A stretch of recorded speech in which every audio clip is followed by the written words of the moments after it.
I feel like we keep having a conversation about billions, man. What? I'm like, It's what coming. am I doing wrong? Because I don't have those No. billions, It's man. coming. The billions are coming. They coming? They're coming.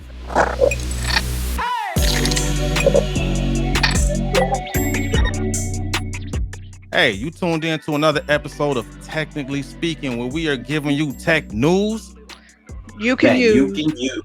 Our first topic coming up is about Meta. They made a couple of bad decisions that forced them to pay out $1.4 billion. And you know what? I feel like we keep having a conversation about billions, man. What? I'm like, what am I doing wrong? Because I don't have those billions, man. Coming. The billions are coming. They coming? They're coming. I say it till I see it. It's coming. Hey, what now? I say it till I see it. I like it. Let's go ahead and jump into this real quick to see what's going on out here in Texas with Meta. The Attorney General is celebrating a big settlement against tech giant Meta. The state won a $1.4 billion settlement that will also prevent Facebook's parent company from collecting biometric data from Texans. The lawsuit surrounds Meta's tag suggestions. It's the feature that helps users to tag people whose faces were in photos that they would upload. Paxton argued that using this feature without a user's consent violated Texas privacy laws. The AG says this is the largest such settlement a single state has ever gotten. Ooh, yeah, nice. It was bound to happen, because you ever put your camera up and you see all these boxes of faces when you're at a music park? Yeah. I'm like, dude, I'm not doing this purposely, but I know when I take a picture and I upload it to us Apple users, when you put it inside your computer, you can type in the name of the people in that picture, right? Just so happened that somebody was to get a hold of your infrastructure without your permission, start putting other people's information in it. What is that noise? This little staticky to stop you. Yeah, hopefully it ain't me. Hey, technically speaking, may have some technical difficulties from time to time. It is what it is. It's the internet, y'all. Yeah. As long as we're not getting, no bite dance interference. If you know what I mean. But you can't be saying that when I'm taking a sip out of the. it's bound to happen. But you know what I'm saying? I just think that, like, good job for Texas. You know what I'm saying? Yeah. Good job for Texas. To your point, man, Texas is setting a good precedent, right? On the usage of people's data, right? You said this a couple of episodes ago, man. Pretty much how our own personal identities are becoming a commodity. Yes, sir. Right? Yeah. So where people, the black market, right? They're selling human organs in the black market. I feel like now we're getting to the point to where they're selling identities in the black market. Your retina scans, facial makeup, and the palm scans and stuff like that. I don't know if y'all saw that stuff with Amazon. If you haven't, we're gonna be covering it next week. If you haven't seen that was a little prelude. Yeah, that's I mentioned that a little bit last week. There's a little bit too much technology. It's invading like your privacy, like they had said, is coming into where your privacy laws, just like you said, we could be hacked on our infrastructure, but then when you begin to use people's faces and their eyeballs to be able to get into things, that's a whole other level. I said that last week. Is a whole other level of scary that you're going. It is because the fear used to be leaked photos and leaked videos, right? That used to be the fear. But like your whole identity can be leaked with biometrics. Can I copyright my face? You probably have to. We might have to. And Corey had mentioned that in one of the early episodes, to where we got to look at what can you do to protect your own personal intellectual property. Because of the fact that they do it for movies and films. Anytime you go on a set, there's a sign stating that anytime you walk here, known that you're being filmed, right? We have to have some type of data infrastructure to let and laws got to be made for it too, to let people know that you just can't take a person picture and then put it out there and say, okay, this is my cousin, right? Yeah. You can't do that. You know what I'm saying? It's and I know I'm being very, very careful with the words I'm saying, because I don't want nobody to come in and attack us with saying that, hey, you guys are, you know what I'm saying, pushing too hard on these identity policies. But let's be honest, you know what I'm saying? Kids are affected too. Like, yeah. You know what I'm saying? We talked about it. We were talking about it a month and a half ago, and literally the next day in the mail, I promise to God, I remember that. I got that letter from the IRS telling me that my son's identity has been compromised. My son at the time was only 11. And like, and it's like, kids are off limits back in the day. Yeah. But now it's like anybody can get it. And it sure is, man. There's no ethics, morals, decorum. No, it's all out the window now, man. Yeah. And that was just, I'm assuming, social security number, right? So, yeah, his social security number. So like, up until now, the biggest threat was social security number, maybe birth date, phone number, maybe address. Okay, but now you combine that with, now they can get that your retina data, your facial data, your palm data, your elbow data. I don't know, like, what can I do with elbow? I don't know. Like your elbow data. We're gonna start throwing bows again. It's getting we got crazy, a comment man. for Creative Native. Somebody said, "What kind of chips is Bobby eating?" What you? Okay. Creative Native. Creative Native. What's up, Creative Native? Let me tell you what kind of chips What's I make. up, bro? First of all, I wanna know why you wanna know what chips I eat. Man. Hey, they didn't pay for promo. On promo. the south side of San Antonio. No shame in my game. I eat hot Cheetos, man. Hey, that is so San Antonio right there. That's what we grew up eating, and then if they didn't have hot Cheetos, it's called weenies, bro. It was straight to Funyuns. If there was no hot Cheetos available, it was straight to Funyuns. So no, hey, man, I got a story to tell about that, but that's for another time. I love those things. I can't eat them no more. I didn't grew up. Bobby, you getting a bunch of shout outs. My friend Judy on Instagram says, "What's up, Judy?" You. That's when we were talking about your drill this past weekend. Yeah. It's something else, man. That's funny. It's all good, though. Creative Native said the static was your bag of chips. Oh shit. He just giving all the business away. He be on it, man.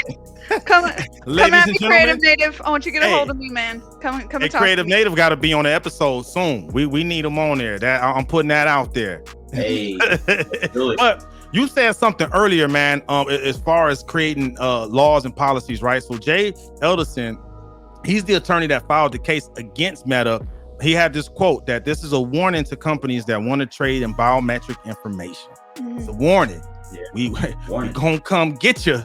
But we needed that, right? Because until you make an example out of someone, they're gonna try to get away with it. That's the name of the game, right? And I'm gonna push that envelope as much as the law allows me to. So and that's good that's happening. And just to put that out there, right? Even though they got hit, that didn't really put a dent in the profit Meta made. So far, they've profited $12.37 billion. That was in the first quarter, 27% increase from last year's first quarter. When is they paying out us our money? That's all I want to know. When is I'm waiting for that $750,000 settlement check that they supposed to give out to only 188,000 people. So I mean, I should be giving them court fees. I mean, if you think about it, we're the ones that really build a platform for them. So I mean, what was that? It should be like Dubai, right? No Emiratis work in Dubai because they getting a little like royalty off that oil money. We should all be getting the royalty off that data money. That's what I'm saying. Meta money. We're gonna call it meta money. Especially if you find out that they use your face to do something that eventually makes them money, man. Ooh. Don't even. You just got free labor out of me, man. Free labor. Basically. Better pay I me. mean, that's what we're doing whenever we post and share. Because if you think about it, when we get it active, right, on any platform, we're the ones that's collectively bringing everybody back. Yeah. You know what I'm saying? We're the ones that, like, I'm logging into my Facebook to see what's Bobby doing. Ooh, it's her birthday. Happy birthday, Bobby. Happy birthday. She's turning legal. Thank you. It's actually August 26th. Thank you so much. Party. I'm going on and I'm looking at Corey's and I'm like, who's hungry? Hey, y'all got to tune in to the Who's Hungry channel. I'm about to start back with those videos. Those videos was good. Those videos But you are wanna know good. what's up? Let me just give you, you know what I'm saying? One thing that we are cracking down on, and the Mouse House, right? Mouse House. Sharing password is going to be a thing of the past with Disney Plus as well, because it looks like they're cracking down on it too. They already started out in, I believe that, what was that, in Japan? In the UK. Where they started in the UK. Yep. Where they look. No more password sharing is coming to the US for Disney Plus. It's coming. And so here's the question. I got 6 TVs in my house, right? Mm-hmm. I'm not gonna put this. Well, I got Disney Plus on 3 of them, because one in each kid's room and one in my room. What do you watch on Disney Plus, Corey? Everything Marvel. I was about to say, same here. It's the Marvel all day. Everything Marvel. Hey, you know what else I watch on Disney Plus? What more can I say except you're welcome? Hey. Yeah. No, you know what? Though, for real though, when we got Disney Plus, it wasn't even for my kids. When I found out that they were playing movies like from the 90s that I grew up on, I didn't even know Disney owned the rights to some of those. I was like, wait, are you serious? And so when we do movie night in our house, our kids are like, what movie are we gonna watch today? It's not gonna be something new that's in the theater. They actually like genuinely like the movies that we grew up on. So 2 weeks ago we had, I noticed that with today's youth. They like our stuff. Yeah, 2 or 3 weeks ago we had our movie night. It might have even been a little bit longer than that, so we're overdue. But we watched Indian in the Cupboard. I never seen that one. No, Indian in the Cupboard. That's old school. That's very old school. Yeah, and they all liked it. Don't tell mom the babysitter's dead. Yeah, like Richie Rich. Honey, I Shrunk the Kids is Honey, I Shrunk the Kids on there? Because I mean, I love. Oh, that is a Disney movie though. Yeah. So it should be on there. Yep. But you know, when they bought Fox, like, so one of my favorite movie franchises is Alice in Wonderland, the live action one. Ooh, that's I like that movie. With Johnny Depp. Yup. I like those movies. Now, speaking of all these movies, right? Hey man, it cost them a pretty penny to get all these intellectual properties. They gotta recoup. So I think you were finished asking your question, Corey. You was asking a question earlier. Yeah, about I forgot that question. You were talking about 6 TVs. 6 TVs. How are they going to monitor? look, I got 3 kids, and they were gone this past weekend, so I was like on vacation mode. I'm barely getting back to it. I know how that is. Shout out to all the parents out there. Yep. So, but how are they going to monitor which TV are they going to use? Is it going to be by IP? Is it going to be by address? You know what I'm saying? Is it going to be, what is it? Now when I say IP, I mean, you know what I'm saying? What your IP address. Yeah, IP address. Yeah, not intellectual property. I know, because I throw those words around. Good point, because we do use that a lot. Yeah. What you think, Bobby? You know, that's a good question. I'm thinking that as a business owner, like, I see why they're doing it. But you know, it just 100%. Sucks. We just talked about this earlier. Like, now that there's so many platforms, you're trying to watch content on so many platforms. Before you know it, you're paying over $100 a month just to stream services. And so, like, is it really beneficial with the cost? I'm glad you mentioned that. One is Disney competitive? You know what I mean? All the stuff that they have. Honestly, I got. Let me be careful in what I'm saying. Yeah, so I do know. There's a couple of other things that you can do. Like, do you like how relevant? I see what okay, yeah. Watch your words, Bobby. Watch this lie. This is when out there. It's out there. How relevant are you Disney? Are you being relevant with your content? Obviously, yes, you appeal to our generation, right? Because you have the stuff from the '90s on there, stuff I grew up in. That's all. What do they call it? Like nostalgia, right? Yeah. It's very Yeah. nostalgic to go and watch those things. But if some of the stuff that they put on Disney, I can find some of it on Netflix or Paramount. True. So why? What's have making you more important? Why should I continue to give you my money, Mickey? Now Go ahead. Go ahead. All Well, right, I think it just comes down to the content, right? Disney is Disney. Let's not sleep on Sleeping Beauty. No pun intended. Don't forget about Bambi. You know what I mean, dude? Like straight up, it's been so long since I watched Bambi. I watched it with my daughter. I watched Snow White, all of those movies, and like I forgot how good those movies were. If you think about it, some of the movies were made 100 years ago, and they're still good. So very good. If I'm Disney, I'm not giving Paramount a license to use that. You want to watch the old school classic Snow White? You got to come to me. Come to Death Row. And I know, come to Death Row. And I know, even in creative writing classes that I've taken, they use Cinderella as the staple of screenwriting. Because they call it the Cinderella story, where you write creative, the arc, the climax, and then the downfall. All that stuff, the best screenwriting techniques came out of the Cinderella story. So they probably use that in certain schools for creative writing. I know they did in El Camino College that I attended. Hey, El Camino College, shout out. Right? Give Disney their props where their props are due. I will say this: I thoroughly enjoy their music, right? The way that they compose music for the movies and stuff, especially the classic movies. Everything was just so unique to it, and it's not often that they put out movies anymore that truly have unique music to them. It's always like a remake, as far as the music goes, of something else that may have potentially used before, and they're trying to kind of revamp it and put it in like it's new, but it's really not. I don't know. I have to come debate you with that, because Encanto was a great movie. And the music was original, and it was good. And that spoke to us because we're a Hispanic family.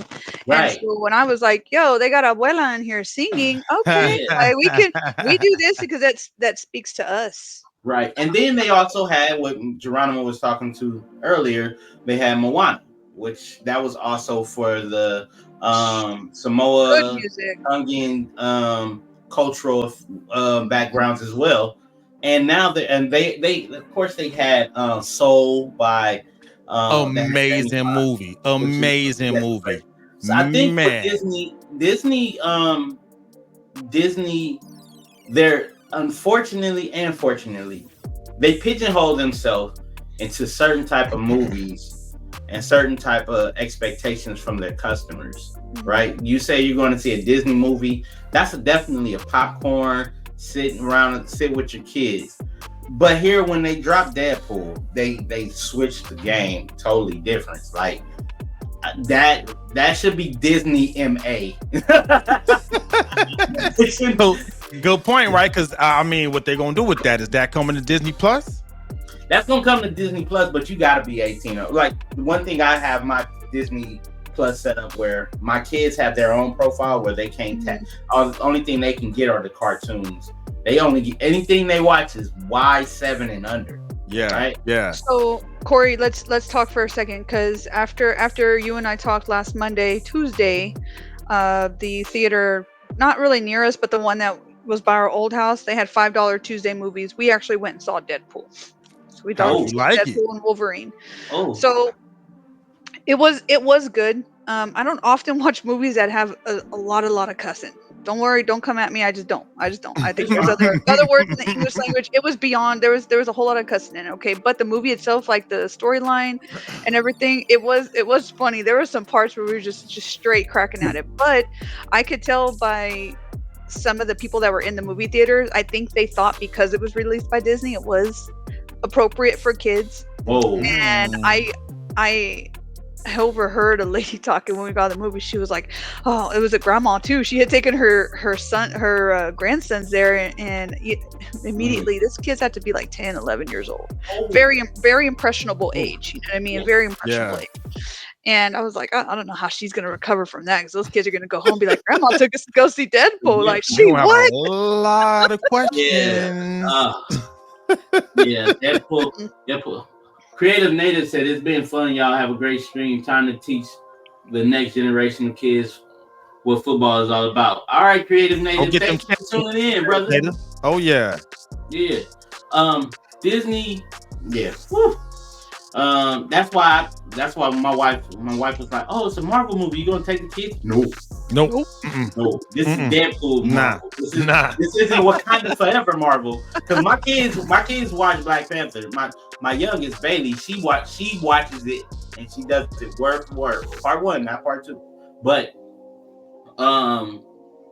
they was like, "Can I go?" No, you cannot go see Deadpool and Wolverine. And I agree, Bobby. It was a little bit too much potty mouth for me because of the fact that I wanted to see a lot more story. Not everything had to have an F-bomb. It did. Yes, thank you. And there was a lot of suggestive content. I was like, bro, you doing too much with this. Like, let's get to the story. So that's why I gave it a 9 out of 10. But I gave it an 8 out of 10. I remember that. Yeah. It was something that we as comic book fans been waiting to see.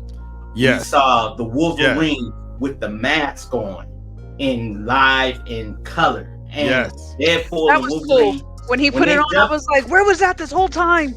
Right? Yeah. They were waiting. They did it on purpose. Yeah. They waited. When they jumped out that bus, I was like, yeah. I was gonna pull my phone out and take a picture, but then somebody probably thought I was like I was laughing when all those Deadpools came out from the different like universes and stuff. Yeah. I was like, "What is this?" Yeah, that was amazing. That was dope. Yeah, it's funny. So back to your question, Bobby, is Disney competitive? One, I think they are, because you made a good point with the classic music and their classic movies, right? Nostalgia, that will never go away. There will always be a fresh cohort of children that are going to be introduced to Disney. Now, check this out. My daughter's just, she's 2.5 now, right? Going on 3. She already recognizes that intro for any Disney movie that comes on. That dun. She knows it already. And because one time I tried to change it real quick and she was like, like she already has that brand recognition. They are geniuses, right? So as long as it's gonna be kids, I think they're gonna be relevant. That alone.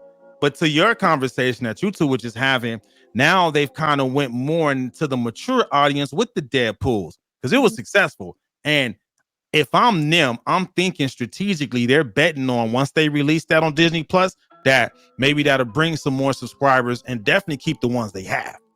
Because what other platforms have a Deadpool and Wolverine that they can offer?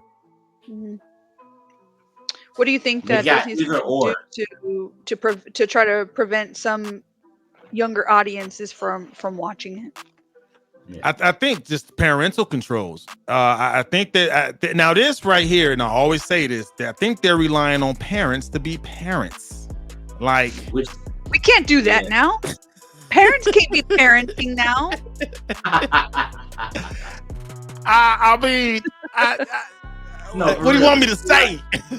You know what I'm saying? And again, that's where you go ahead and have to, it's crazy. And I'm about to pivot real quick because of the fact that if I walked in and saw my kids doing something, watching something they had no business doing, boom, I'd put a plug. And by pulling the plug, I'd have been like, lights out, just like Microsoft did. You know what I'm saying? Because they went out again. But this time it was only for 10 hours. I see what you did there. What's up with Microsoft? What's going on, Microsoft? Bill Gates went on a trip and then he probably went to sleep, woke back up and realized, oh, I slept on the button. Talk to him, Gmo. Let me go ahead and I'm gonna let the song cry. I'm gonna let the video talk. Let's see what's going on over here in this video right here. Microsoft announced that the global outage affecting several of its products, the second in 2 weeks, including Outlook and Minecraft, has been resolved now. The company's preliminary investigation reveals that a cyber attack coupled with inadequate defenses was behind the disruption. The outage, which lasted nearly 10 hours, led to widespread issues for users across the world. Microsoft has apologized for the inconvenience that has been caused. This incident follows another significant global outage less than 2 weeks ago, which rendered around 8.5 million computers using Microsoft systems inaccessible. That outage. So yeah, man, they got hit. We've said this before. Anybody can get it. And Microsoft got it. Got it. Nah, they got hit, man. And you know the thing with that, right? Microsoft, it is the most used platform in business, right? So if they get hit, businesses get hit, right? To the point of the video, and some of the details I got, and this is from Tech Radars, they got hit with a distributed denial of service attack.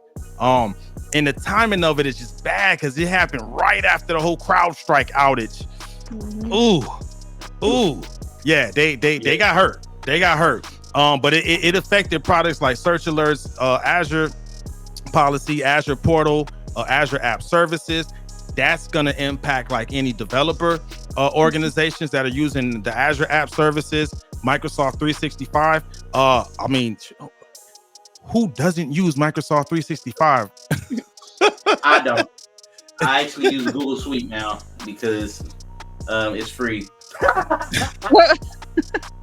I'm not mad at that. I'm not mad. But no, they got hit, man. Good thing is that outage did not last that long. They were able to it wasn't that bad. Like they contained it in an hour, right? And in the world we live in, like we said, anybody can get touched, right? So no one is impenetrable. So the good thing is they contained it fast, right? They were able to contain it within an hour, an hour and a half actually. So that minimizes downtime for their customers who have customers, right? So kudos to them on that. In the report, it did say that they're actually within the next few days, they should be putting out a report. They owe that to the consumers. But this brings up the importance of having an incident response plan. I got to maintain one for the customers I support, right? And basically detail any event we get hit. Well, what do you do? How do you contain it? Who do you contact, right? They're a private sector organization. So 9 times out of 10, they had to get the FBI involved because that's the organization that investigates private sector attacks like that, right? If it's in DOD, each branch has their own organization that's like their equivalent of FBI, right? When I was on active duty, whenever we found attacks, we had to get the Office of Special Investigations with the Air Force, right? So they're going through it. The FBI, they're gonna have the resources to do like the digital forensics and all that good stuff, right? So that's what's going on behind those scenes, right? And I always like to take the time when stuff like this happens to just kind of remind folks, this will always create job security for aspiring cybersecurity professionals. Always. And you know what's funny? I was having a conversation one time, and like the conversation came up for cybersecurity professionals. It's like we appreciate the cyber criminals because without them, we would be out of jobs. Think about it. Not for real. I would be out of a job if it wasn't for cyber criminals. But I mean, that's what happened, man. It's unfortunate the timing of it, right? Because that did happen right after the CrowdStrike thing. But rest assured, it's being handled. I don't know if this would trigger like a class action lawsuit. I don't know. What y'all think? I wonder what kind of companies it affected. Right. Right, because like how much information about that? How much money did these people lose? Yeah. These companies, these corporations, a 10-hour, that's an entire work day. That's not like the beginning of your work. Those are your core hours. You know what I mean? Right. It wasn't from like 11 o'clock at night to 6 a.m. type of an outage. You know, it was core hours. And I'm gonna keep it real with you. I don't even stand in line longer than 5 minutes before I'm looking for the exit if I'm waiting for something. So I can imagine how many people who's waiting to get their services back online. You know My friend, it is a good thing you did not join the military then, because that's all we do. Nah, look, Then we sit there and stare at each other like, you know, anybody know what's going on? No? Okay, just Nope. stand here. All right, Got stand it. here and wait. Yep. Hope So not. we actually have one of our guests is here. Let me see. Are you ready for us to let you in? he said, I think he's saying something like, "Oh, he good. He gave us the thumbs up." He gave us the thumbs up. All right, we so everybody, we do have a guest that's been wanting to join us. And it goes by Asante Robinson, aka Fatty. What up, Daddy? Long time no What's see, up, boy? man. What's up, D-Mo? How you doing, Miss Bobby? Nice to meet you. How are man. you That's doing, Mr. Fetty? Right. What up? Welcome. Full disclosure, me and Geronimo are related. That is my cousin. I did raise him, so you know. You're welcome, man. Even though I'm the older one, but it's okay. Yeah, you know how it goes. Hey. You know what I mean? Hey, It be like that sometimes. So just to let everyone know, he is very opinionated and vocal on some of the stuff we put out there on Facebook. So he wanted to join us and share some of his perspective. So I was like, come on, let's go. So we just got done. Real quick, man. Introduce yourself, man, and let the world know what you got going on out there in Vegas. You know, I'm an entrepreneur. I have my own small business. We do buy, sell, trade, resell type of things. I've been doing it for off and on about 8 years now. It's my second shop. The first shop I had was in Miami, and we lost that one during the pandemic. So, you know, I feel like there's a lot of things that are going on and being discussed that aren't really being discussed from a full perspective and honestly, an honest perspective. So, in the political field, I should say. So, you know, I just wanted to come and get some counterpoint that I don't think that enough people were talking about, and see where we can go with the discussion from there. Respect. So we are in the tech portion of the stream. Go ahead. Yeah, this y'all field. I'm No, so I don't know if you heard what we was just talking about with Microsoft, man. You got any thoughts on that? I mean, as far as only thing I'm really familiar with as being Microsoft relevant right now is Xbox, and that's a dying platform. So I don't really keep track with too much going on with Microsoft, except, you know, the behind the scenes going on. But So what you saying is the Xbox, they can't fake their success. I mean, well, they're dying. They aren't producing any more consoles, and they're about to shut down their stores. So, you know, that's not Really? a good. Yeah. I did not know that. Huh? Are That's good to know, because I saw Xbox merging with Amazon. Things are changing. and Speaking of that Amazon, we actually got a story related to them too on their platform, but that's a little later. But so basically, what I'm hearing is they dying on the vine, the Xbox portion of Microsoft, and they can't fake the success to coming back. And speaking of no face, there's actually a new act being introduced by lawmakers that's called the No Fakes Act. Yeah. So according to the independent U.S. lawmakers, there's been some lawmakers that have introduced No Fakes Act, which stands for Nurture, Original, Foster, Art, and Keep Entertainment Safe. In other words, no new age bootlegging, because that's what's going on right now. Yeah. It's new age bootlegging. You know what I'm saying? And it comes into response to advanced generative, which is artificial intelligence, tools that are able to create realistic deepfakes from a single photo or voice recording. If passed into law, the No Fakes Act would hold individuals or companies liable for producing non-consensual digital replicas, while platforms like Instagram and X would also be liable for hosting unauthorized deepfakes. The bill would. Let's just stop right there. We already know what we're talking about. We talking about digital bootlegging, aka digital bootlegging.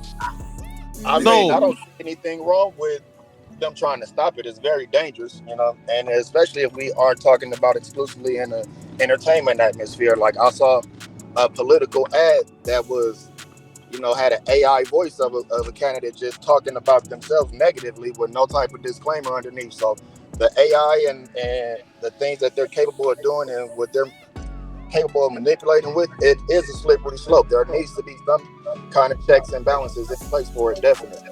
100%. Yeah, and that's go ahead. And then from an artist's perspective, of course, you want to protect the artist's rights with their intellectual property, their name, image, and likeness. You can't just have it seems like it's a Wild West era right now when we have this new technology that a lot of people are exploring the limits with, and that's when it gets dangerous. If you have people that their main goal is to see how far they can take a new realm of technology, but they don't have the moral scruples in order to keep themselves in check and act with dignity at the same time while still being creative. So definitely something needs to be done, and as far as some sort of governance as far as to what the content that's coming out is being created, especially artificial content or digitally created content using artificial intelligence. 100%. I want to share this too. Corey, you were gonna say this, but that bill, if it passes, will prevent a person's likeliness from being digitally replicated without their consent during their lifetime and for 70 years after death. Right? So like copyright. Like a copyright. So we kind of asked that question earlier, right? Like, what protections do we have to protect our own personal copyright? There it is right there. There it is right there. They're pushing these acts and bills to protect, ourselves and our own personal images. And we need that to Asante's point. Yeah, we need that. And we also need to, they're going to have to be fine-tooth combs under that too, because after 70 years, nobody want to see their great grandpa or somebody who made an impactful in their family on the screen being manipulated by a generative AI. Because just think about it. What if we're the ones, and we possibly can be the ones that set our generations that come after us in a different financial field, right? And then they have a big picture of, 40 years later, 100 years later, where I'm going on to glory. They got a picture of me in their house saying, that's my papa who became really, really famous in this world and became a billionaire in entrepreneurship. And now they see his image and likeness on TV acting a plumb fool. Yeah. It's been 70 years past. There got to be some type of, ways where you can incorporate that into a family trust or something where it still can be able to go on past the years that you've been alive. Good point. And you know what, too? I want to share this quote from Senator Coons.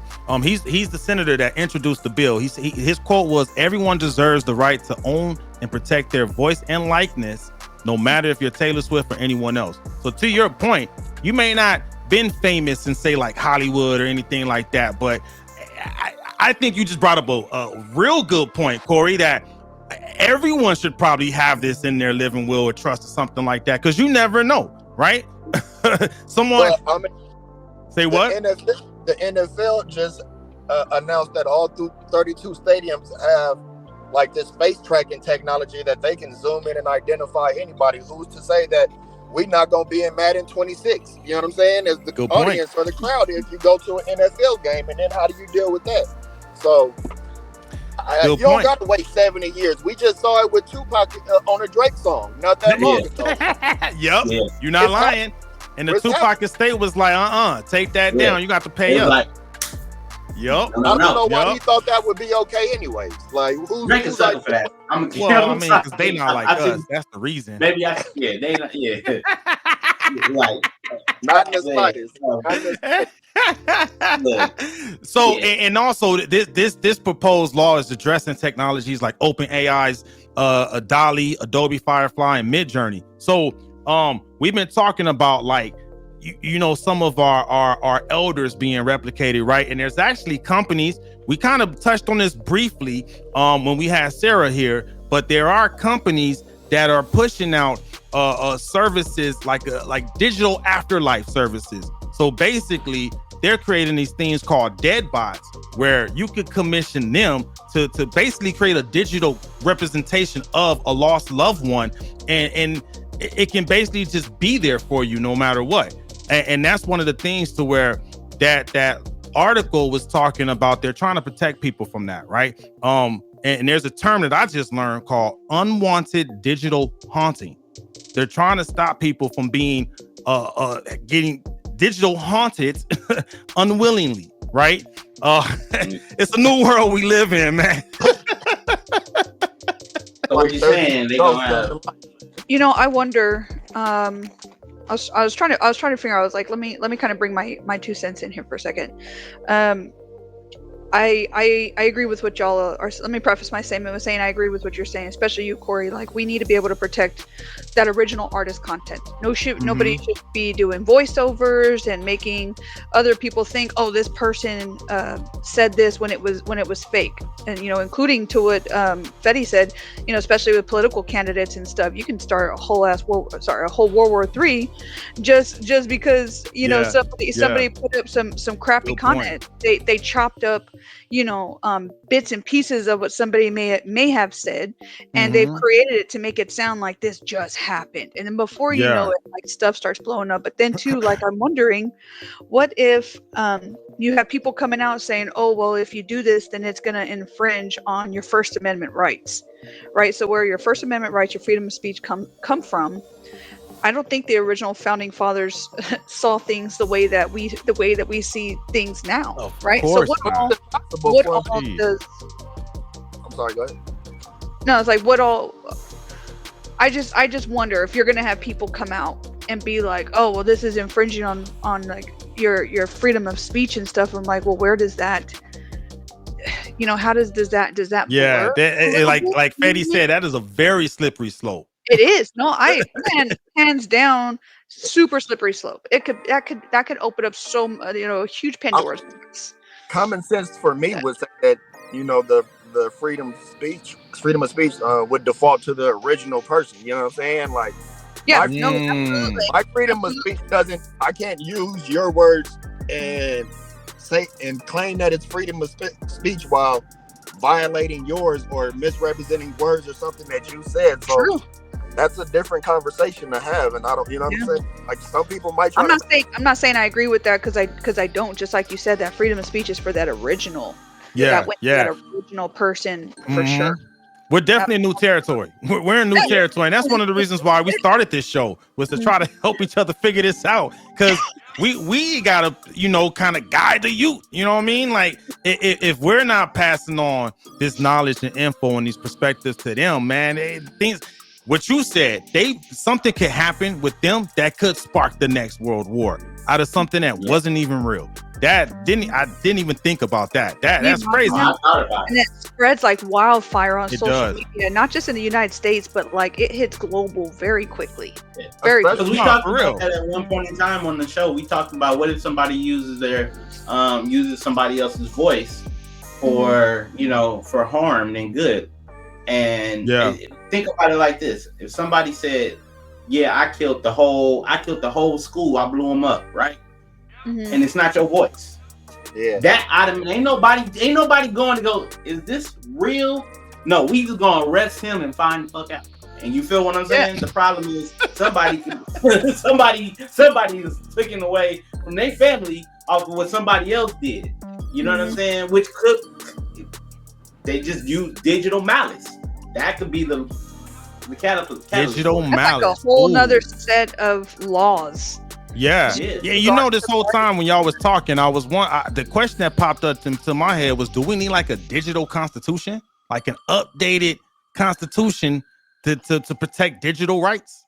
I don't feel so. I feel like the original constitution is good enough. You know what I mean? Like, no matter the media or the expression, that's like saying that you would need a new constitution for video presentation or for audio recordings.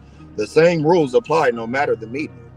I have a feeling too that if we even open up that gate, people are going to be like, oh, while we're at it, why don't we add this to the Constitution too? Yeah. And then we're like, oh, hold on, it's like, come on now, like we were just talking about this, but here you are, went over here in this field, and we're not trying to go there. Yeah. But we already got people trying to take. I agree. So it's gonna happen. It's gonna happen. What'd you say, Fetty? I'll just say we already got people that's trying to attack the Constitution. So Oh yeah, tell me about it. We That's got Dr. Poole on IG said it would be an amendment. And right after I said it, I thought about that too. Yeah, an amendment, more laws. Yeah, good point. Yeah, definitely. I see a digital amendment coming. I thought you were about to say, I see dead people. I'm about to say, play it. Hey. Hey, good point, Dr. Poole. Thanks for setting me straight. So, yeah, I mean, good thing is we got people representing us that are in touch, right, that are trying to protect us. Kudos to Texas, right, because Texas set the precedent. We needed that. We need hopefully California follows suit, because hopefully, you know what I'm saying? That's what one of the things about the actors strike last year was about, because digital protection and AI, generative AI, and some actors actually signed something saying that they can use their image and likeness in a generative AI. The only thing about it is they're going to get paid like Spotify, which everybody who knows in the music industry, they only get paid they get a cent per $1,300. Man, that's one of the reasons why I quit music. Man. Keeping it real. How am I supposed to make a living off of that? So I think we all agree, man. We need those laws stay on. And you know what? With this political, where we are politically, right? I feel like that should be something we should be demanding from the candidates, local, at all levels. Like what are you doing to protect our digital images? I definitely feel like that should be something that should be addressed, and we should be demanding that as constituents. You know what I mean? Right. When you have one party that's basing their whole campaign off of putting out misinformation, you're gonna have some blowback against that. You know what I mean? Like, you know, when you have a party that wants to control the narrative and not base anything on truth, of course, I feel like they would be against any type of restrictions on them putting out whatever message that they want to receive or they want to put out. And if that's the case, I mean, politics is quid pro quo, man. What's in it? You want my vote? What you gonna do for me? And I feel like collectively we need to be like, I demand you protect my digital image. That got to be one of the things you offer me if you want my vote. Hey, listen, I've said that before. When it comes down to it, it is not. It's two things. It is not black versus white. It is wrong versus right, and it is us versus them. Because there's a whole group of people who are putting out laws that they themselves don't have to follow. That is not leadership. You would never catch me telling a soldier to go do something that I myself did not already do first. That is not leadership. And I for one ain't gonna follow blindly to that type of BS, because that's exactly what it is, y'all. It is all of us versus them. I'll take to your point. That is democracy versus dictatorship at this point. Ooh. And you know what? When we're talking about leadership, I want to use that as a chance to just get an update. So you know who could really use some really good leadership right now? Crowdstrike. What's video game about Crowdstrike, bro? We got an update on Crowdstrike, man. Like, they're still in the news. They still going through it. Delta's coming after them. What is Crowdstrike? First of all, fill me in. What is Crowdstrike? So quick recap. Matter of fact, you know what? Let me play this video real quick just to bring you up to speed. And because this definitely will get this next discussion going for those that are not up to date with what's going on with Crowdstrike. Let me play this real quick. Security company Crowdstrike is facing a lawsuit after a bug in one of its programs caused a global computer outage earlier this month. The Plymouth County Retirement Association filed that suit Tuesday, saying the Austin-based company did not properly test software updates before sending them to customers, and also made misleading claims about its software to investors to boost its stock price. A CrowdStrike spokesperson told KXAN that they believe the case, quote, lacks merit. So that's what's going on with CrowdStrike, and we actually had a couple of episodes ago. We felt that, Bobby and I, right? So Bobby is with she works with one of the customers I support. And long story short, when that outage happened, we lost about 300 devices that went down that my IT team had to fix, and that was just 300 out of the 8.5 million around the world. So fast forward now. their stock price dropped 40%, right? So that's what's going on. The top 500 U.S. companies lost $5.4 billion in damages. And then just to put it really in perspective, the stock price fell from $437 to $419 that week. And right now, the overall market value has dropped $25 billion because of that. And right now, there's people, the investors that are actually filing lawsuits against CrowdStrike because of their portfolios, man. They plummeted. You promised investors and you lied to them. That's fraudulent. That's fraudulent business there. Yeah. I don't see Messed any around. difference. Sounds about right. Like, you know, when you it seems like it was a problem caused by negligence after anything, or you know, you're rushing the process in order to increase the profit margin. And so yeah, you definitely need to be held liable in some sense. Oh yeah, 100%. They feeling it. They feeling it right now. I'm waiting for that whistleblower to come out and be like, I know who did it all, and they better give me my money and keep my mouth shut because I know who did what. Well, yeah, no. Anytime a company releases an update and then there's a bug in it, there's always going to be frustration from the consumer end, because it's like you guys don't take the time to really do the quality checks that you need to before you release the product. Mm-hmm. That's not a technical issue. That's just a lack of caring when it comes down to it. Yep. They call beta for a reason. Like even Apple have their beta testing before they roll out their next product. 100%. So that's the latest update on CrowdStrike, man. They feeling it. So if I'm their competitors, I'm coming through like, how they treated you bad. I could treat you better. What's up? You need you know what I'm saying? I'm coming through. I'm asking, did he grab you like this? Did he grab you like this?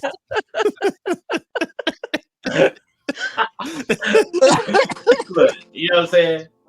Well, G-Mo, let me know. Is it time for us to go off script, bro? Hey, man, let's go off script. All right, we going off script for this one. So check it out. You know what I'm saying? Speaking of competitors, Netflix is in competition with everybody, but guess who's gonna be guess who got the power, right? Or should I say what you did they ended up hustling smarter and hustling harder. 50 Cent versus everybody. That's right. True attributes of hustle harder, hustle smarter. 50 Cent is partnered up with Lionsgate. You know who sits on the board of Lionsgate, right? I do not know that. Tyler Perry sits on the board of Lionsgate. I did not know that. Yep. 2 weeks ago, 50 Cent and Tyler Perry went to the Tyler Perry studios, had a good sit down. Nobody knows the conversations except for the Billionaires Boy Club, the real Billionaire Boy Club. And voila, this is what you have. Because 50 Cent is building a whole massive studio in Shreveport, Louisiana, and where Tyler Perry's from, right? He has went ahead and announced his streaming service called Fast Media. Not only is it going to be free, but it will have ads. So that means people could be able to pay to get their ads in front of these viewers. Yep. He is bringing the Power universe to there. He's bringing Sylvester Stallone's whole catalog, because he has a partnership with Sylvester Stallone over there, and a few others. Now, here's the thing. I think that's a genius idea. Why? Because of the fact that it gives the little people like us, little for now, we can go and say, hey, 50, can we pay $500 to get a 30-second ad for, technically speaking, between the season finale of Power, season 7, or whatever the case. Yeah. And we know the eyeballs are going to see it. They're going to want us to hurry up and get off of the media to get back to Power, but we're going to get them eyeballs. Yeah. Because he specifically said this is for the smaller business and for the small actors and creatives, for them to be able to have a stake in the game, because everybody's leaving New York and everybody's leaving Hollywood. I'm just sitting here thinking about the small independent filmmakers that have another option, and especially within our community, to get their product out there outside of Yeah. In my mind, what I'm thinking is like a midpoint between Netflix and Tubi, where you have a monster like 50 behind it and Tyler Perry behind it, but you're getting access to the smaller independent studios. And I don't see. And you said it's free. It's free, so there's no free. Yeah, No supported by ads. I'm Yeah. Yeah. I'm with it. For real. I mean, in 50, he is the king of the pivot, right? Like you said, genius choice, because he knows his demographic is gonna follow whatever he does. I'm downloading it as soon as it comes out. I'm on that. I'm gonna do about to watch all the BMF now. Yeah, there you go. And then why do I need stars? The only reason why I have stars was because of the Power Universe, because of BMF. I don't need stars after that. Yeah. I do not. I don't even watch BMF no more. It was just Power. Like seasons this. There you go. I've been cut the cord on a bunch of that stuff, man. Like, it's the one thing I would say, we were talking about that earlier too. About the we were. The one thing I would say that I need the Fast Network 50 get P Valley back. I need you to get P Valley. Put that on the Fast. But I'm saying though, because like the one thing that's keeping me tethered to stars is P Valley, man. Like down in the Delta. I like that too, man. Hey, they need to bring P Valley to that network. Stars is gone. Stars is gone. That's real. But honestly, while we're at it, you just think about the relationships that 50 Cent has in the space of entertainment. Dr. Dre catalog, right? Eminem. You got great relationships with Eminem. And Snoop Dogg as well. And Snoop Dogg has the majority stake of Death Row content. You know what I'm saying? He's the owner. So we can go ahead and get the Above the Rim, you know what I'm saying? Yeah, Murder Was the Case. I was just thinking Murder Was the Case. I need that. You know what I'm saying? So we get the old content from the things that we loved when we were growing up back out there. You know what I'm saying? And then plus some new ones, because I am a screenwriter, film, TV producer, so I can be able to like, hey, yo, Fit, check this out. I'm done. Just green me the green light. You know what I'm saying? Hey, Louisiana's just right next door to us, Bobby. We can just take a trip real quick. Hey, we could pitch, technically speaking. Let's go. Out to Shreveport. That's what I was saying. As far as like being a Tubi connect, pretty much. You know how as far as you have a different outlet to put your art or your media out, and you got. And I'm just thinking about all the stuff that 50's been involved in. You got video games. You know what I'm saying? Yeah. Like, Good you point. have your whole music career and catalog. You can bring in those relationships. Hey, we can have concerts over here. We can do. We have a whole segment of the 2000s that you basically can corner the digital market with. Yeah. For the millennials, we own. It's gonna be a millennial party, boy. Yeah. I like seeing people with money investing into other people to bring new content out, because if they didn't have stuff like that, the rest of us would just be sitting in the dark knowing that we got cool content and we can't do nothing about it because we're not in the big leagues. Exactly. Good point. You know what I'm saying? 'Cause don't get me wrong, YouTube is out there, right? But YouTube have too many algorithms that for you to be able to try to maneuver to get your show out there. And then Tubi is a great platform too. And there's some people I found out are making money on Tubi. Like you can actually make a whole $1 million on Tubi with a film. You know what I'm saying? Detroit has a whole little subculture just dedicated to making Tubi movies. I saw that on YouTube the other day. I forgot the gentleman's name, James something, but yeah. What kind of movies can you put up there? Because last time I saw Tubi, it was just like regular stuff you can get on Netflix. Like, you got that too. Low budget. You got some bad acting videos. It's low budget. Low budget. Like it's like like some people in the hood get creative and recreate their favorite movie and then repackage it as an original movie and then put it on Tubi. That's my gosh. But the crazy part about it, they get paid. They get paid. Real quick for you, Bobby. Creative Native on IG. He popped back up. Creative Native on IG said, Bobby, if you would have sent him that dub he asked you to borrow, he could have invested in the Fast Network. That's a lie, man. That 20 ain't gonna get you nowhere. Nowhere. It won't even get you a couple of gas or a bag of hot Cheetos. She brought it back. Nah, definitely a good man for it's a good move for the up and comers, man. And I think he's tapping into when he was underground, right? Because someone had to give him a shot. And he's been putting a lot of people on, man. Think about all the people he's been putting on since his career, right? That's another thing. It gives the small filmmakers a chance to work with some in a real studio. So, imagine like you sign a distribution deal with 50 Cent and Tyler Perry now. Now, automatically, your game is stepped up to that next level. You're getting better, you're getting better, you're getting better overall presentation. So, but you also better step your hustle up too, because look, one thing, if you ever, like when I say hustle harder, hustle smarter, I read that man's book, and one thing I learned, that man does 18-hour days on 4 hours of sleep. Yeah. The other 2 hours he working out, I was like, damn. Yeah. And you better hustle, because if you don't hustle, he gonna write about you. And he gonna turn from 50 to 50. At the end of the day, there's a lot of people that say that 50 did them shady too in their business dealing. So, you know what I'm saying? Like, you got to be on your business. You got to be on it, man. You got to be on it. It's not his responsibility. There's always two sides to the story. Yeah, it's always two sides. It's not his responsibility to make sure your business is good. He's coming in like, this is what I got. You got to be the one that's coming in with your shit together. I mean, don't use his name to try and get rich. Put in the work. What was that, Bobby? Say that again. Don't use his name to try to get yourself rich. You got to put in the work.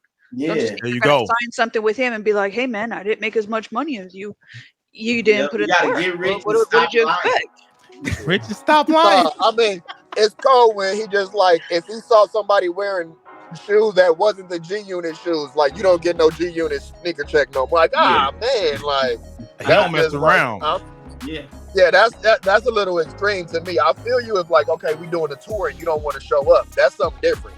But we got an endorsement deal, and now you making it something that wasn't in the contract. The contract didn't say, "Oh, I can't never wear nothing but another G Unit shoe." But because I got on something, that's something. So to each their own. But like you said, two sides to the story. But I would just be very, very thorough with my paperwork when I'm dealing with it. And 50 Cent is from Jamaica, Queens. He's petty as hell, but he got money. Oh, you know what I'm saying? We know 50 is petty. We seen reason why he broke up a relationship in hip hop is because of the fact that he was dealing with one of his artists was dealing with an artist he didn't like at the time. 15 years down the line, these two artists is hanging out and chilling, and they both don't mess with this artist over here that the other guy was messing out with. So we, you know what I'm saying? It's like, it's a risk with everything, right? High risk, high reward. You know what I mean? And it's a good thing. I'm waiting for that, dude. Do we have a date for when that's coming out or not? Nah, but please believe when we find out, you will find out. We're gonna keep y'all updated. That's what's up. What else we got going on script, man? Man, oh my God. We by the hairs of his chin. Noah lies. That man got gold. And look, I was looking at the foot. I was like, wait a minute. Jamaica got a big foot. But I was just told the torso had to cross before you can be able to. So, you know what I'm saying?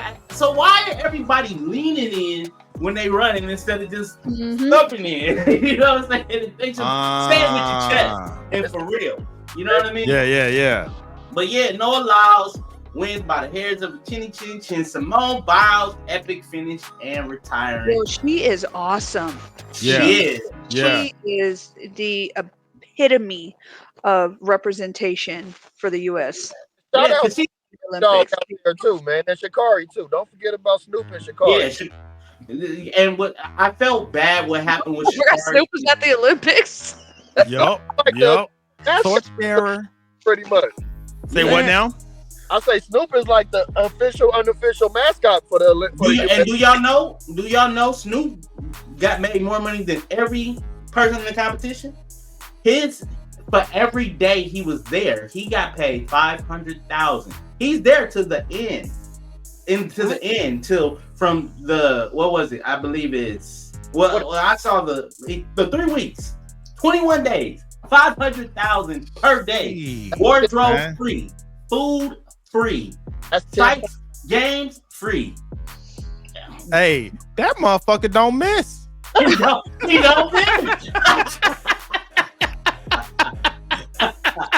My heart's too big to be accepting money like that. If he's swimming in the type of dollar bills that he is, I don't know. My heart's too big to be accepting money like that. I'd be like, oh, okay, you know what? But Snoop Dogg. I'll take a little bit, but give more to those people who are actually out here who don't work their butt off. Actually does. He has a charitable contribution. That he donates to every youth football league in Southern California.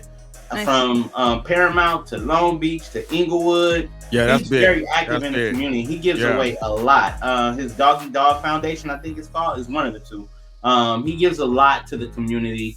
He also does. And then he helping his son Calvin Brodus, get his entertainment company off the ground too. Nice. You know so we might see some of those productions on the Fast Network, huh? On the Fast Network. I like that. Now that's what's up. Does he still have that football league out there in LA?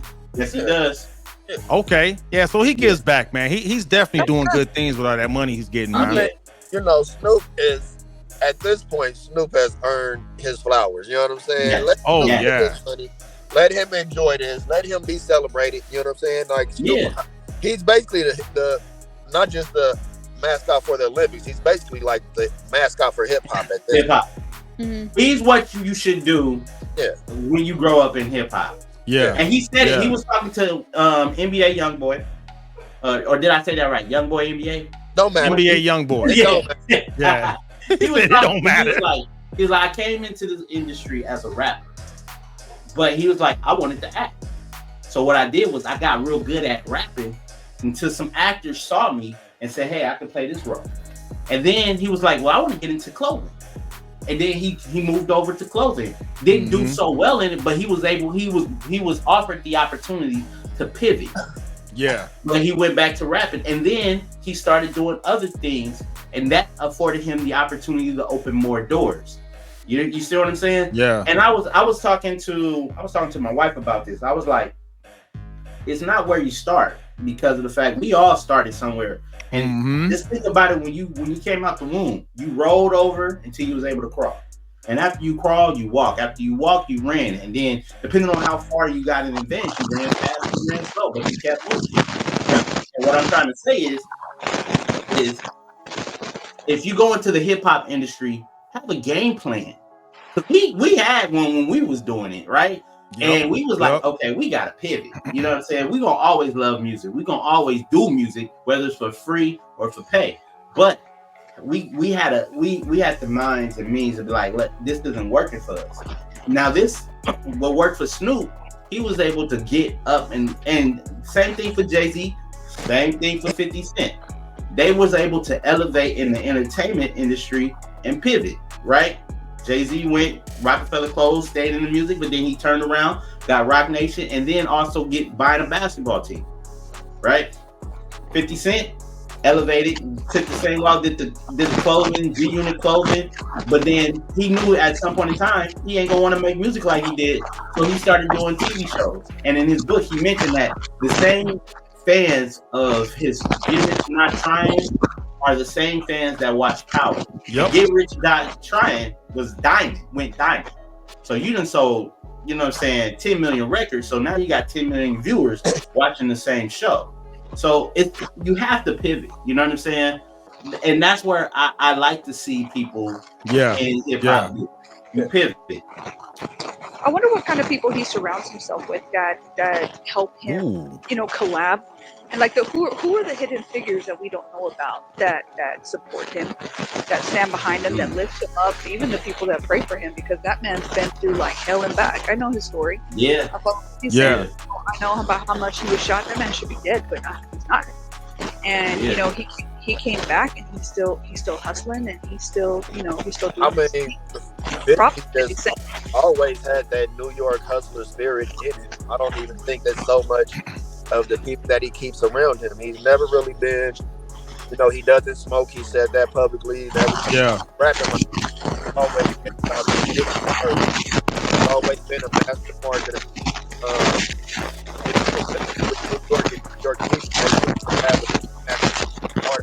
Sorry, is that audio messed up for everybody, or is it just me? No, I hear it too. It sounds like you getting deep too. A pot belly pig and or something. Where's the audio coming from? It's like going in and out. It's getting worse though. What's getting worse? It sounds better right there. Whoever did something. I just tapped my microphone. Yeah, that's whatever you did that. That did it right there. Yeah. Okay, cool. What were you saying, Fetty? Hey, 50's just a New York hustler, bro. He's always known how to maximize his influence and his reach. Like the first time I ever remember hearing about 50 was from the How to Rob record way back in the day when he went through the entire industry and got put himself in those same conversations with those people through his music, even though he was a nobody at that time. So if you got to give 50 a lot of credit on his own merits, regardless of what genre of business or media he's been in, he found a way to make a way. Yeah. And you know what? He said something once before, man, a long time ago, just to show that New York hustle you're talking about, right? Because he was like, I never went to college. I don't have any degrees, but I hire people that got degrees. That's that mindset.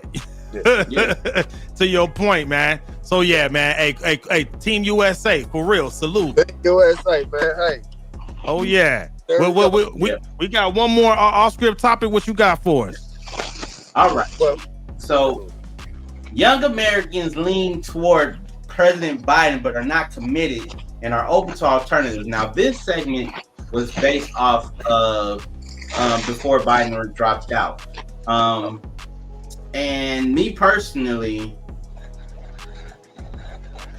wait a minute, what? The other part of technically speaking didn't get on? I mean, so we're pretty much going back on,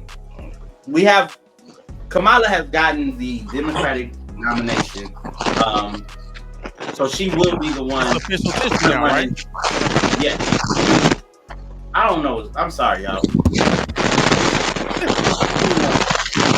I don't think that's good. I hear some static.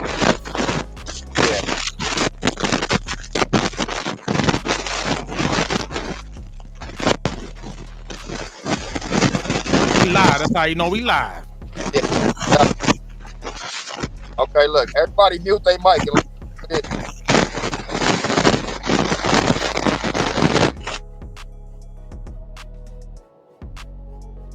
It's good now. Who that? I think. Come back one at a time. One more. Let's go. One more. Nope.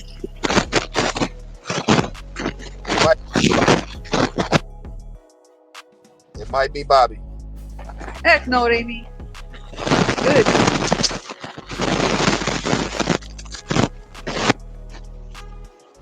It might be the headset. We can't hear you.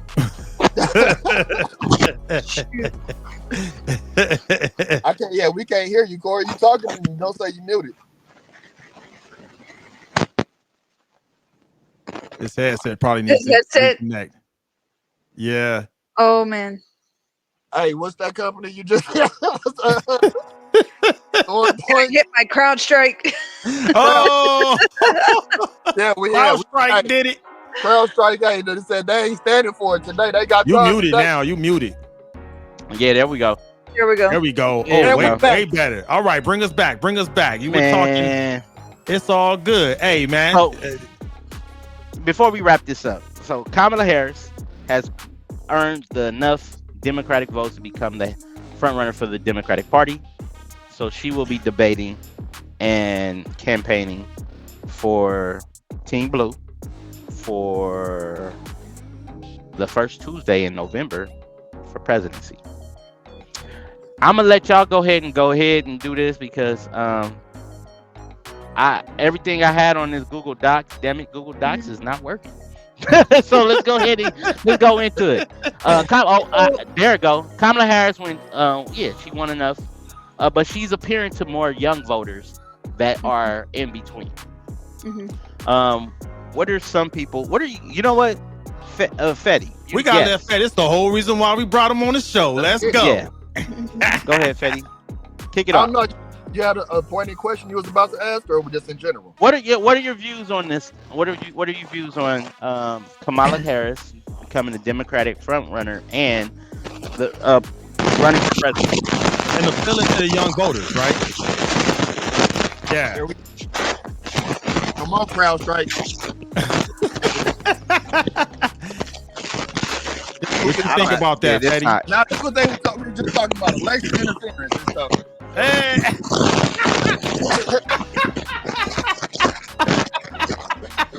They trying to silence the people. Try muting your mic again, Corey. His mic is muted. It's not me. I'm muted. It's like when I come on and talk, it's gone. Wow. Interesting. But go ahead, Fatty. What's your thoughts on that? I mean, it's like I said earlier, we're basically at a point where we're facing somebody who's trying to has already tried to overthrow a lawful election, has shown no respect or regard for the Constitution, is actively trying to strip away rights and civil liberties that people have fought and died long and hard for. And I feel like the narrative changed, obviously, the moment that Biden dropped out the race. A lot of people, including myself, had no interest in this election, wasn't excited about the Democratic nominee. But at the same time, once Harris took the position, the attacks that started to come out as a black man led me to doing my research about this woman, a woman that reminds me of my mother or one of her best friends. So in the course of that research, there really isn't an option in my opinion. After reading Agenda 47, which everybody likes to focus on the Project 2025, which is not officially connected to Donald Trump. Mm-hmm. But nobody mentions Agenda 47, which is his official plan. Yeah. As extreme as Project 25. I really feel like there needs to be a pivot in the argument and stop talking about Project 25. That's not his plan. Yeah. 47 is. Even from the pro-Trump supporters. What I do notice is the minute I asked them, well, what part of Agenda 47 should I be supporting? Nobody can give me an answer. That means that you aren't even educated on the person that you're publicly supporting or acknowledging as the better choice. Exactly. Yeah, that's simple and plain. The comments that you made a while back with the whole shooting out in Pennsylvania thing, and nobody is saying that the shooting wasn't real. It definitely was real, but the performative aspects of it, the exaggeration of the events that took place, made it's impossible for me to feel empathy if I don't have belief. You understand? Mm-hmm. I can't empathize or feel bad for something that I don't believe in. And coming from somebody who his entire life has done nothing but lie and overpromise but underdelivered, I don't have any reason or any, nobody's giving me a reason to respect supporting Trump as a candidate. Now, people will say a lot of things about his last term, which historians have said was the worst presidency ever. I lived through that. I remember not being able to find toilet paper in the store. And so a lot of the narrative that comes out from the right isn't true if you look at the numbers or if you're really being honest about the situation. So I don't feel like Trump is in a position to gain any new voters. That's where his problem is. The people that are going to vote for Trump are going to vote for Trump. Yeah. But yeah. The people that are becoming more aware of the actual issues and his stance on the platform, even his own party is turning against him now. You have his nephew who's endorsing Kamala Harris. His former vice president is endorsing Kamala Harris. basically half of his staff that he had in his last term is all endorsing Harris now. So the Georgia governor. I mean, there's so many Republicans that are just crossing the aisle to publicly endorse Harris at this point, that the argument for standing by Trump's side is becoming weaker and weaker by the day. Yeah, you know, and to your point, right, just to refresh everyone, I had said a few episodes ago, right after the shooting, that he pretty much solidified his win, right? And this was pre-Harris, right? This is when Biden was still the front runner. At that time, I said, it ain't nothing Biden can do. It's a done dilly, right? Because 80-20 rule, right? 80% of people won't read the policies like you did, right? So I'm glad you said that. 20% of the people are just going to go off of image and narratives, right? And my point was, that narrative was a strong narrative. I took a bullet for democracy. I took a bullet for freedom. If you don't read the policies to actually make an informed decision, that might be good enough to get your vote. That was the point, right? Now that was post-Harris. Now, when Harris stepped up, I was like, okay, wait a minute. Hold on now. Hold on. Hold up. Wait a minute. They don't put Harris in it. And when I heard her speak, I was like, wait a minute. She just might be a formidable foe. Yeah. No one saw her coming. She was a wild card that nobody was prepared for. Not even me. Yeah, no. And perfectly honest, 3 weeks ago, I had a negative opinion about her based on like everybody. So did I. And it was all based on stuff that I have researched and discovered. I think Corey got to go. I know you got to go. Oh yeah. He said, "Hey." So I feel like if I have a question, I was hoping Corey would stay on. Man, he had to go. I've been quiet for too long, but you know what? You've been very quiet. I have been very quiet because I am a very, very avid Donald Trump supporter, but I'm not following the man blindly. I come from a Bible-based family, from a conservative family. I have a certain amount of beliefs, and serving my country for 17 and a half years, I would in fact die for the freedoms that we all have here, and that's not something that I take lightly. And you're welcome, Fetty.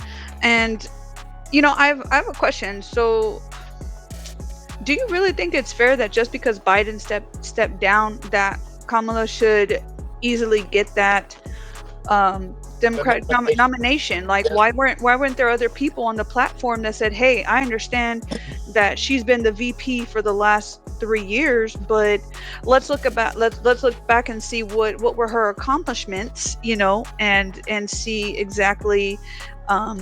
What she can do for your Democratic constituents, and trying to play the race card, that's not gonna really get you anywhere. And having her have rallies or campaign rallies where she's got people up there shaking their ass on stage, that's got shit to do with how is your possibly being the next president going to help me and help benefit my family? Because that BS on stage, that's not going to help me, and that's definitely not going to get my vote. If anything, I'm gonna be way on the other side of the platform at this point, because that's not going to appeal to me.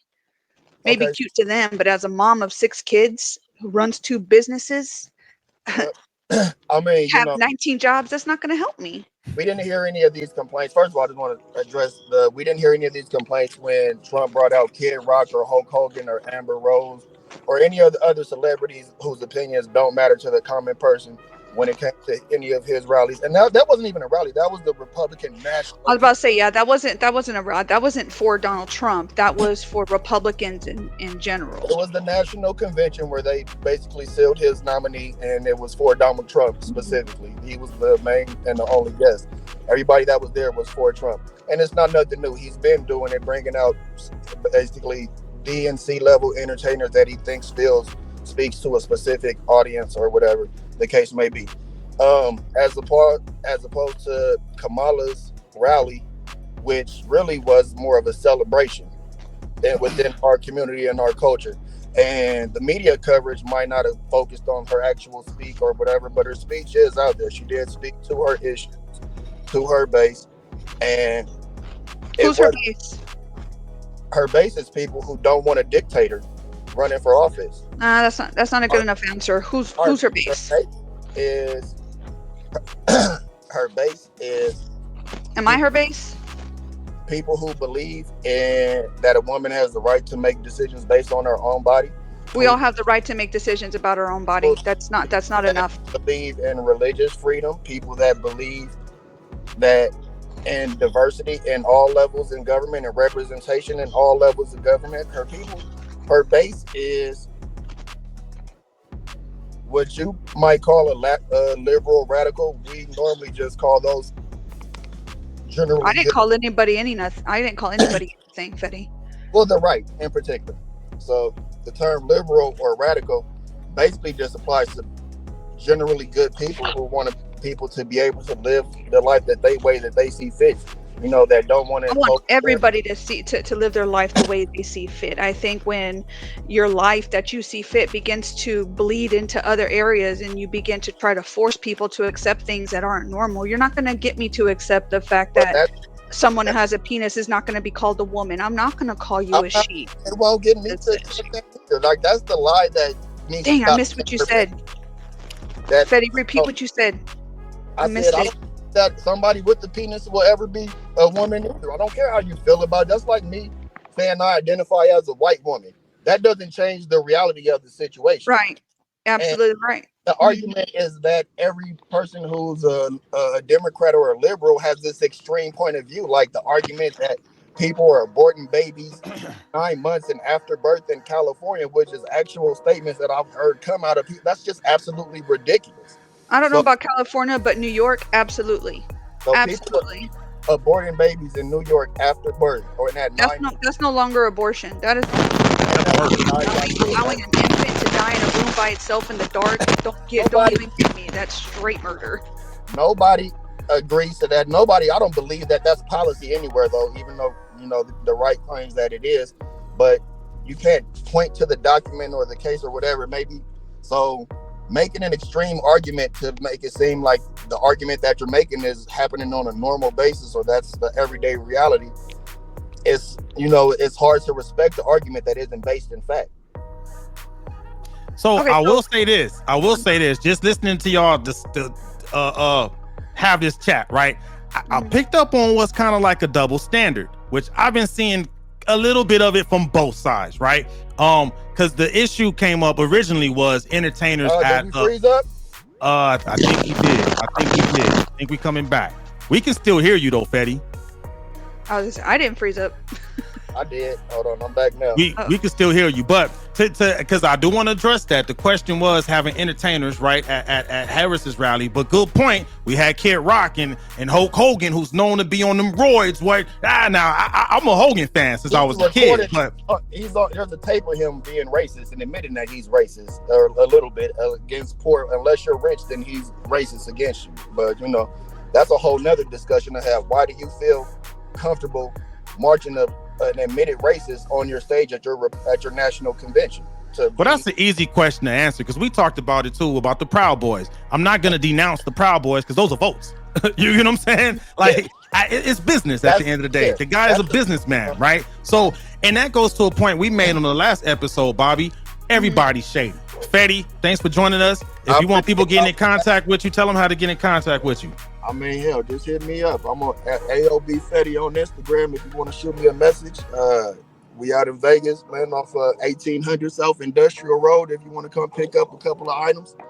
I mean, other than that, items, everybody out there. That's Bobby, I appreciate everybody that's here. Bobby, it was nice. Thank you for the discussion. Yes, sir.